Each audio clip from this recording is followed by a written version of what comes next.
All right, y'all. Welcome to the S.H.I.N.E Project. This is a show that focuses on success, adaptability, humility, and community impact. And this is essentially where your passion pays you. So we are going to fully get into this conversation. I'm super excited. Shout out to Eric. Shout out to Zachary Deontay for being able to produce this and put us together. Because this is about to be a good time. You got the wrong people together. Yeah, I don't know what you're getting yourself into. All right. So first things first, just to get this conversation started, my name is Marquise Davon. Keith, it is good to meet you. And I am joined by this wonderful, wonderful human of a storyteller, of an educator, of an activist, of a thinker, wonderful person to just seek advice and learn from as well. Yo, Paul. Paul D. Best. What up? How you feeling? I'm on break, so I'm good. I'm on the same boat. I'm on break to the 6th. I'm good. Oh, okay, because I'm about to take these next 2 days off. College breaks. Okay, it's a little different. And so you are also like in a completely new space as well. And so like you're in education, you were in a classroom, you left the classroom, entered into higher ed space, were able to pursue your own space in storytelling. And I want this conversation to be grounded in where that all began, like what sparked this passion. And then from there, we'll get into like a little bit more nuances, everything else. But tell us where your passion for education and storytelling began. All right. Passion for education, I can say it's in me, like DNA. My mom's side, whole line of teachers. Yeah. And as I got older, like in middle school, you know how you have like your cousins and they're cool, but you just don't know what they do. Yes. And it was like more and more cousins I would ask, oh yeah, I'm a teacher. Your cousin Al's a teacher. Aunt Valerie's a principal. I'm like, wait, what? Where did this come from? Didn't know y'all were teachers. I would only see them like at church or family events and stuff. Oh, wow. And so I would say by 7th grade, I knew I wanted to be a teacher. 7th grade? 7th grade. I was hardcore in English. I was that one that would like do the whole vocab book ahead of time. So kids are asking, hey, Unit 2, you got the answers to Unit 2 questions, learning words and stuff like that. So I enjoyed school for the most part. Everybody hates middle school as a pre-adolescent and stuff. But the idea of like, my parents always grounded us in reading. Yeah. So like, you was in every summer reading program at the library. I remember my mom she would literally those publishers clearinghouse that you just swear you're gonna win. Okay, every time. But then you find out it's like, oh, buy magazines and books and stuff. And she still do it to this day. But she would take that stuff and she was getting us Highlights magazine and Weekly Readers and Nickelodeon like all these magazines and books. So I was always reading. And by the time I got into high school, it was set because then I was job shadowing. So like I would go to those cousin schools in Chicago and sit there and watch them teach and watch them be a principal and stuff. The storytelling, I was just born to do it, man. Yeah. Like it was I'm the youngest of 7. So my parents had me. On the side note, you really the youngest? I'm the youngest of 7. My oldest brother is 62. Wow, you don't give youngest child. Sorry. I definitely be able to keep a youngest child a mile away. I'm the youngest. And so my parents had me like in their mid-40s. So it was like, I know I went on the agenda because it's 6 boys and 1 girl. So my sister is 2 years older than me. So you would think they finally got that girl. And so, but that's a whole nother episode story of like how I showed up and everything like that. But being raised by older parents, my parents are also the oldest of their siblings. So they were ones that grew up with their aunts and uncles in the South. So like my aunts see my mom as their sister. My uncles and aunts on my dad's side see my dad as their younger brother. My parents both grew up on farms with them. Wow. So their grandparents were also like surrogate parents. So for me, I got access to those elders on a regular basis. Like my great uncle Paul lived right around the corner from us. Me and him born on the same day, 50 years apart. He came to the house every morning giving us milk money before school. We went down south to Arkansas. Dad's going hunting with Uncle James. They sit in the garage talking. So like I was getting all these previews and exposure to elders that cousins in my generation didn't get. Like they just got our grandmother and Gary, just like, nope. So as these people passed on, like, Uncle James used to do this. He did what? I'm like, yeah, he would chew this tobacco, or he would do this and do that, or he would say this, or great grandma Clyda loved figs. How'd you know that? Because Uncle James gave me some figs and said your great grandmother used to like these, So on both sides of my family, I have those stories now, and it's just like I was there, I saw it, Well, my parents told me the stories things that were happening before their siblings were even born. Yeah. So it's like my parents were bearing witness to things, so I got the record for myself. So now it's just like boom, boom, boom, boom. Then teaching ain't nothing but storytelling anyway, especially history. So it's just like after I realized like I'm naturally good at this and I love it, it's just like, oh, I was put on this earth to do it. Yeah, that's it. It's just like, yeah, cool. There's so much in there that I just want to get into. Like, one, it is so cool that you are existing in a space where you are able to like keep those stories alive. Like, I think that's something that preserves legacy in such a beautiful kind of way. And you were able to ask questions. So I know back in 2020, that's when I was just like, all of my great aunts and uncles, like except for 3, my grandma was the oldest of 12. And so like from there, I'm like, oh, my youngest uncle just turned 65. Great uncle just turned 65 out of her siblings. And so I was just like, I want to ask questions. Like it is so important. Yeah. Because even like I have uncles who are younger. Yeah. But they know things that happened before they were born, right? Because somebody told them. So, like in your families, it's important to get everybody's story, Yes, because everybody has a point of view, or somebody has a missing part. Like there were stories that my dad told me about his whole life, like how he came to be, and that's what we took and ran with, and it kind of indicated how he navigated his life. Yeah. After he passed, I talked to my aunt, and she was like, that's not all that happened. This happened, that's why that happened. So she added in the nuance of the story that you and already it was shared. just like, oh my, if my dad had known that, the way he would just move Essentially, like differently. It was just like, but she was another witness, and it was just like just that one little fact. I was like, what? Yeah. What? Like for real? Like, yeah. And it's so like that it's idea. important. Yeah, because it's like that idea, like we take for granted what's right in our backyard a lot of the time.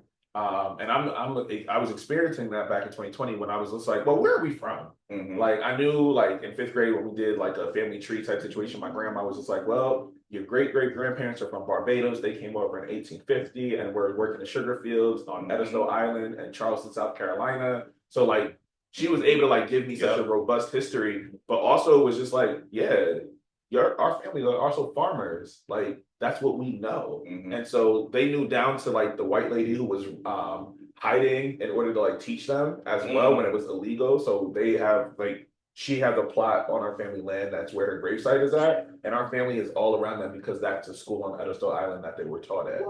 Yeah, and that's the real Black history. And it's that piece right there. I'm just like, oh, if I would never just simply ask the question of just like, how did you experience your grandparents, to my Aunt Eula, my Uncle Tommy, my Aunt Blondell, I would never have known like, oh, this is where we were at, and this is when we came over, and this is when part of the Richards legacy began, right? And so I love that because it goes into like this philosophy. Like it reminds me of like Ubuntu, like I am because we are, right? Yep. And so I think about that philosophy a little bit more, and I hear as you are talking around your dad, when you're talking around your family, all of them have played such a role into the person you are today. Because I'm like, no, you're storytelling because you were able to bear witness and listen. Like that is so dope to me. And so, like, how do you try to continue embodying that philosophy around Ubuntu?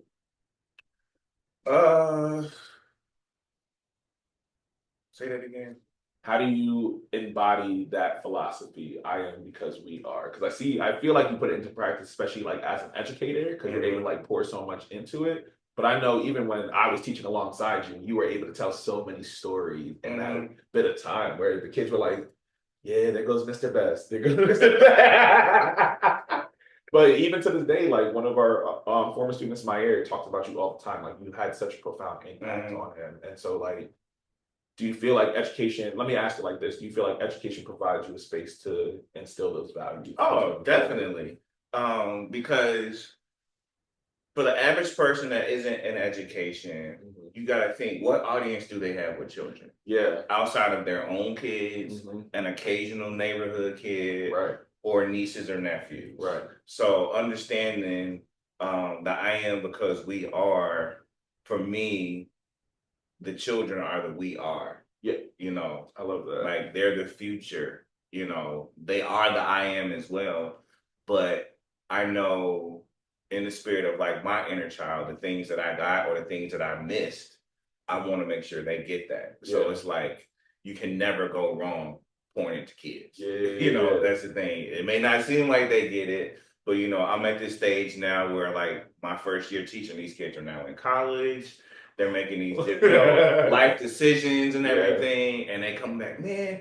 I still remember that Bob Marley lesson, and this and this and this and this, you know, and how to dig a well and all this stuff. And it's just like, what's sleep? You know what I'm saying? It's like, yeah. But you know, you plant seeds, and so sometimes with children, you may not ever see it. But for me, education is that fail-safe method. You know, if I can give this to a child, it's gonna go way beyond me in one way or another. Yeah. And I love that because it sticks to like this mission and core to who you are. Is like pouring into the next generation and being able to like help play a part in shaping that piece. But that's also not always easy. Oh no. Right. And so can you talk about a moment where you were just like, yo, this is hard. But what did you have to do to tell yourself to stay motivated? Okay.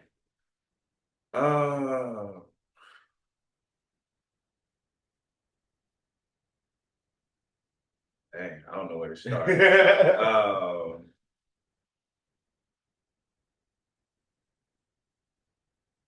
A moment that was hard. I said, I know you got you got plenty to think from. What story do I tell?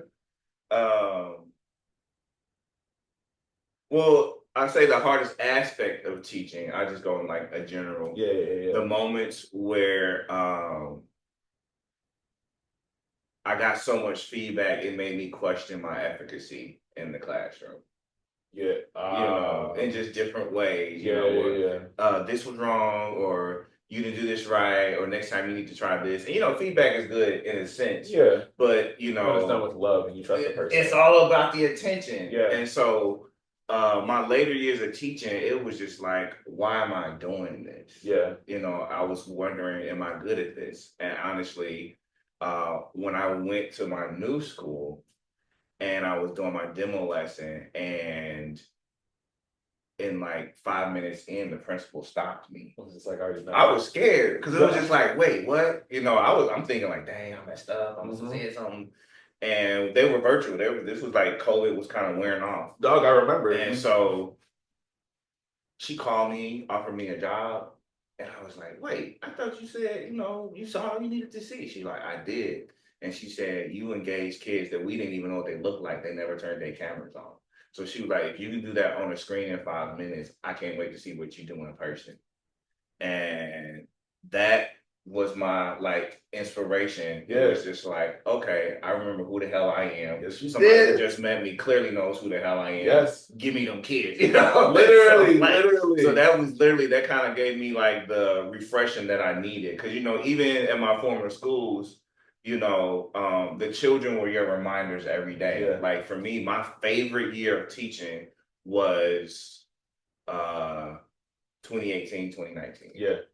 Because I had those kids self-contained. Yep. I had a set group of kids every single day. And when I tell you, we was like a whole tribe. Yeah. It was like Ball State versus everybody. Okay. Let everybody know. They, you know, the families were invested. Like, I'm going to hang out with one of the kids tomorrow. You know, he's a junior in high school. So it's just like, so the children are always my reminder. Yeah. But like, when I went to that new school and to see that, okay, I'm doing this right. Yeah. I'm good at what I'm doing. I'm valued. I'm respected. Like, okay, I just need a new environment. And I remember that day because we stayed on after. No, I think we actually might have walked to your house that day. Yep. And I remember because you were just like, Richard, this is it. I'm feeling good. And I took the amount of joy that was on your face, because that was also like a huge year of transition for you as well. Yeah. Like there was so much, like it felt like the world kept just being like, Paul, here's another obstacle. Here's another Mhm. obstacle. Here's now a transition. Here's this. Yeah. And for you, it almost felt like a return to self because I met you during that transition Right. period, right Dead in the midst of it. Yes. And you were in there and you were still teaching your butt off. But Yep. then, like, to see that renewed spirit and energy come about, Mhm. dog, like, it was very different. And so, because I want to ask, like, when you stepped into like that new space and were able to like physically be with the kids, like, it was one thing to be affirmed by the person who wanted to hire you, but what was it like for you personally to go in there and just be reminded of the person that you once were and getting back that feeling of like 2018, 2019, post that transition? What was it like? Like, how did it feel? Yeah, for you personally, like, it's one thing to be able to impact the kids, but like, what was that? How did that ground you differently after those lessons were learned? It was like an evolutionary marker for me because I'm from the school of thought, like, once you deal with a lesson, however you want to frame how you receive that lesson, once you pass it, you ain't supposed to be repeating it. You know, and so for me, it was like stepping into that school. This is Mr. Best 5.0. Come on. You know, because I was also given like the liberty to really build the curriculum without being, what you doing? You know, so did you make sure the call and there was so much joy in that because even though like it was hard, you know, those kids hated me. They didn't know me first year and everything, but like the stuff I was presenting to them on a regular basis and they going home and doing oral history interviews and bringing artifacts from home and stuff. This was the stuff when I got into teaching, this is the stuff in my head I wanted to do. Right. And I never got to do because of PSSA and standards. And so being in that school, it's like you could feel yourself when you're growing. It's like, okay, this is a new me. Like I have moments in my life where I feel like me on another universal plane, kind of like the Spider-Man, like, okay, somebody just switched out with me, but it's still me, and I feel like it's me, but I know somebody else in here doing this. So coming into that school, like I grew in a good way. It wasn't like growth from trauma. It was like growth from your abilities and the hard work you've already done. And that's a beautiful, and that seed is much different because you're building it and the root is good, right? And I love that because I feel like that root also allowed you to enter in spaces where you're like, cool, I know I can put this into a curriculum already. But it's also, you were able to take that and also elevate something else that you were doing along with your storytelling. And so a big part of the S.H.I.N.E project is like, how do I turn my passion to profit? And talk a little bit more around like now you're solidified in that teaching. You know you good at what you do. I'm witnessing how good you were. And so lean into like that piece now around getting into the storytelling element and why that was like important to one, monetize it, but two, how do you stay grounded in the space of monetizing that space too? And hold that thought real quick while I get this off this way. Okay.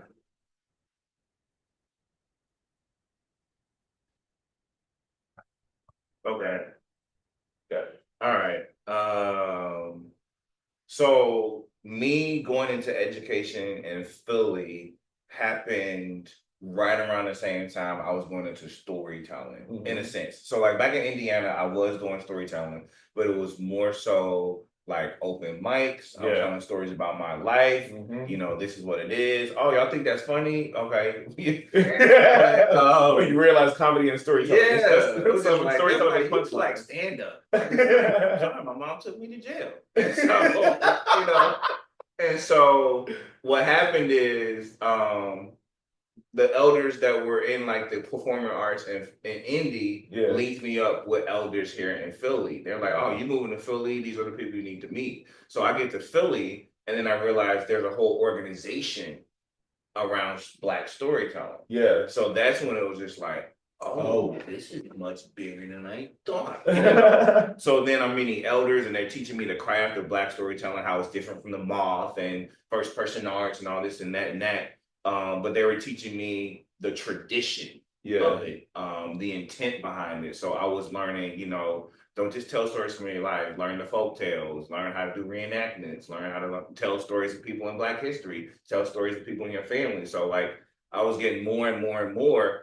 So school just helped me practice on these kids in different ways. Or, Yeah. you know, we need to do a program. I'll do storytelling. We need to do this. I'll do storytelling. Hey kid, I'm going to do storytelling. Come with me this weekend. Yeah. So but in that, I was seeing all of these elders, you know, and keepers of the culture, you get paid to do it. Yeah. You know, an opportunity comes, this library was like, hey, we doing this, you know, we're paying 300, 350 for an hour and a half or something like that. So it was just like, for me, it was just like, okay, this is cool, play money. But then I didn't realize like Philly and Baltimore are like the mecca of Black storytelling. Wow. The two Black women, Mary Carter Smith and Linda Goss, they founded the National Association of Black Storytellers. Wow. In front of the African American Museum. Come on now. Like, of Come on now. Stop playing. So they've been around, this is like the 43rd year now. So like a lot of heavy hitters live in Philly, live in Baltimore, live in New York. And so like I was meeting these people. Yeah.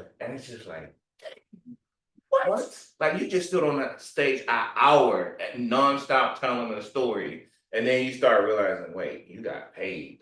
Yeah. You know, like, and what I started to see was a lot of the ones that I really connected to or who I admired, when I learned their personal histories, pretty much all of them were educators. Wow. Most Black storytellers were either educators or librarians. And it's hilarious because I always say, like, teaching for me is theater. Like, my background is theater, and all it is. The lesson plan is literally the script. It is. And then, like, if the kid gets it, that's the laugh in the audience. Yep. If the kid doesn't get it, then the joke did not land. That's so it. now I gotta and even like that, even that's like legal. It's like you trying to convince somebody to believe something. Like, yeah. And so I love that because storytelling to me is like building out the purest form of empathy. You have to step into somebody's shoes. You have to understand the history. You have to understand the nuance. You have to do this. And that hopefully compels a person to see the world in a new kind of way. But you see, African people have always done that. And now we're seeing it in corporate trainings and DEI. Everybody wants to do storytelling. Now, TED Talking nothing but storytelling and putting some extra price on the ticket to get in the room to hear it. Okay. So, and then the people who need to hear can't even afford the ticket. But that's another story. Because who are you actually serving? You serve the people who got money to do it, but they ain't gonna need the money. And they get to change it. Yeah. Right? To do it, make those changes. But yeah, once I realized that, back to that life path, yeah, I was like, oh, okay, Charlotte Blake Austin was in the schools. And then it's like that moment where you like, do I stay on this path? Yeah. Or do I follow this opportunity? Right. And so I learned a lot of those who I admired. There was a moment where they just stepped away from the classroom and was like, I'm gonna go down this path. Wow. And so for me, it hit being in keepers of the culture, again, that whole elder energy. Yeah. I've always been around elders, so like elders love me and they don't always like younger folks. Yeah, but you also had an old soul. It was like that was the thing. It was just like, hey, you came back. You know? And so being around them, they gave me a lot of wisdom, but being the youngest, they automatically were giving me, let Paul do that. You know, he needs to try this, you know. It makes them look good. And, you know, I'm practicing like what they gave me. Yes, exactly. So it was just like, that's where the name Our Son Paul came from, because it was just like, they were calling me son. I was like, oh, that's cute. And then one of the elders texted to me and she said S.H.I.N.E, and she was like, because you're light. I was just like, dang, okay, we can roll with that. And so that understand that I belong to everybody, but I am because they are. Yes. That has helped me so much because they keep pushing me up. They keep giving me the opportunities. And I know all elders don't do that. Right. So I feel grateful for that. But the paying part, when I get these opportunities, I see where there's a space to make more opportunities. Yeah. And now I'm at this point where names are just getting tossed around. Yeah. So like just in September, there's a festival, the Black Storytelling Alliance in Minneapolis. They have something called the Liars Contest. Been doing it for years, and I could never go because it was always dead September. Right. What teacher can get out of school in September? Yeah. So now I have a career that, like, well, that don't really mean much. You know, it's early in the year, but ain't nobody playing field trips. So I get a phone call. It's like, hey, so and so and so and so gave us your name. Are you interested? I was like, sure. I get off the phone within the hour. I get flight itinerary, hotel itinerary. You know, I get there, they treat me like a rock star. They pay for everything. Even my face got lined up. They paid for it, like everything. And then they gave me a check at the end. I was like, whoa. I was like, this is more than what I got on PTO. So I was just like, okay. Then with like the Seaport work, once that Essence feature hit, people was like, oh, over, we want you. And then I remember talking to a colleague at Penn. I'm like, how much should I charge? She's like, well, Essence feature is like Grammy nomination. The price goes up. Like, absolutely. And so seeing that, but also now I'm in this space because I've had these opportunities to monetize. I do it without guilt. Yeah. Because I was put on this earth to do it. Yes. I know I ain't the only one that can do this. Yeah. But I guarantee you can't nobody do it like me. Come on. So like you can find somebody for sure, but you ain't gonna get this work like you want to get it. Sir. And so doing that, it has also made me be strategic with my creative ideas. Where it's just like, let me be quiet. I'm not gonna read that poem at the open mic until it's copyrighted. Like I'm sitting on like 20 different poems that I was like, come on, no, because people record and like, I don't even want to give you my inspiration, and then they already got the money and take it. Yeah. So seeing that your passion, your talent, what you are built to do is supposed to sustain you. Yeah. That's it. You should be able to do it without guilt. So it's just like, I'm gonna start this voice group. Wow. I'm gonna work on this book. I'm gonna help design this. I'm gonna do that. Because it's like it's all designed to produce me because I don't feel selfish because I'm pouring back into my people easily. Why shouldn't I be sustained? You know, and there's a way you can navigate it without like exploiting people, but it's like I can stand there with no shame and confidence. Like I know my worth. I'm good at what I do. Y'all see I'm good at what I do. Yeah. I can name this price. Dog, I appreciate that. And that because there's so much in there around like lessons and legacy. Sustaining our community, keeping our traditions alive, telling those stories that need to be told. And so, like, especially like as we begin to like just wrap this up, what do you hope somebody gets from this conversation that you and I had today? So, what would you like after listening to this entire episode around legacy, storytelling, purpose, being able to find everything that you've been doing in your time? What advice do you want people, or what do you want people to take away from this episode that we just recorded? Well, today is Nia. Yeah. Quantum principle, purpose. Find your purpose. Mm-hmm. A lot of times it can be lying in what you're good at, what you're passionate about, what you enjoy. Sometimes you need to literally sit down and write your life story. Like what happened to me in here and here? How did I respond? What did it do afterwards? Because sometimes you can look at your life and see what you're supposed to be doing. Like sometimes the things we go through, it's not purposeful in the sense that something traumatizing was meant to happen, but there's something there that you can use to heal yourself and also build the community and heal other people. So find your purpose, because when you find your purpose, shit just disappears. Like anything that's in your way just kind of moves. Like whatever you're dealing with emotionally, mental health, personally, like that passion and that purpose gives you a whole different lens on how to approach it. So like things that bother you don't bother you as much. You know, people used to hang out with don't seem appealing as much because it's like you realize what you're supposed to do.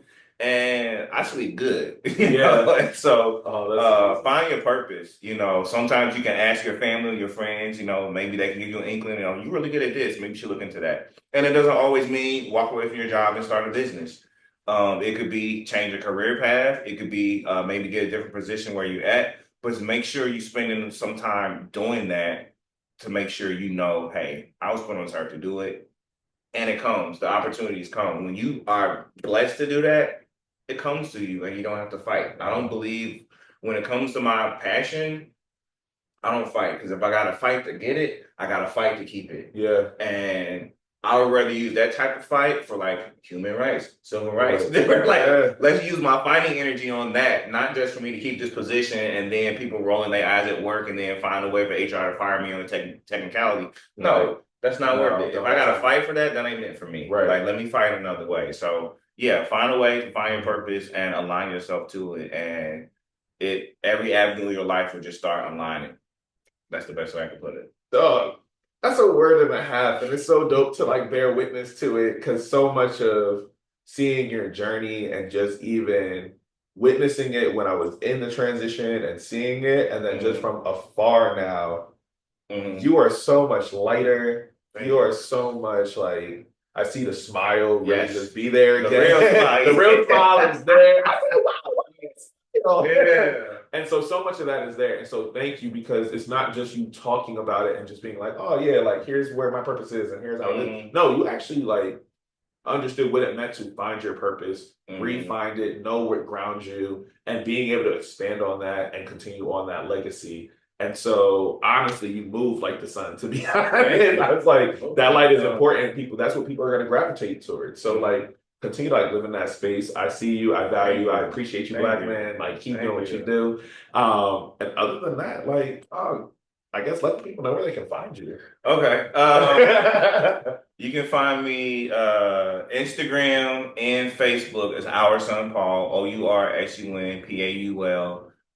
That's it.